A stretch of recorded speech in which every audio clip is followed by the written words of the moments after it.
ভোলা পৌরসভার রাস্তাগুলো খানাখন্দে ভরা, যে কারণে ঝুঁকি নিয়ে চলাচল করছে যানবাহন আর পথচারীরা।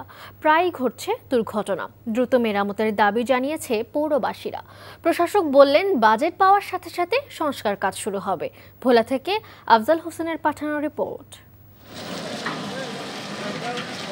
প্রথম শ্রেণীর পৌরসভার পদমর্যাদায় রয়েছে ভোলা সদর পৌরসভাটি। তবে রাস্তাঘাটের অবস্থা দেখে কারো বোঝার উপায় নেই এটি প্রথম শ্রেণীর পৌরসভা।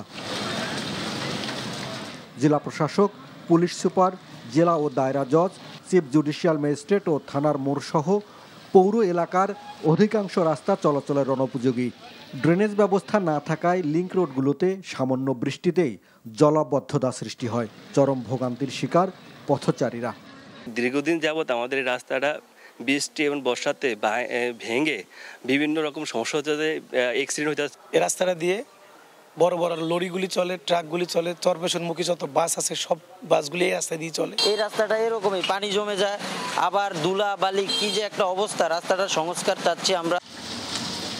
পৌরবাসীর ভোগান্তির জন্য দুঃখ প্রকাশ করে পৌর প্রশাসক বলছেন, বাজেট পাওয়ার সাথে সাথেই কাজ শুরু হবে। একই সাথে পৌরসভার রাস্তার লিংক রোডে যাতে বড় যানবাহন প্রবেশ করতে না পারে সে ব্যবস্থাও দ্রুত নেওয়া হবে।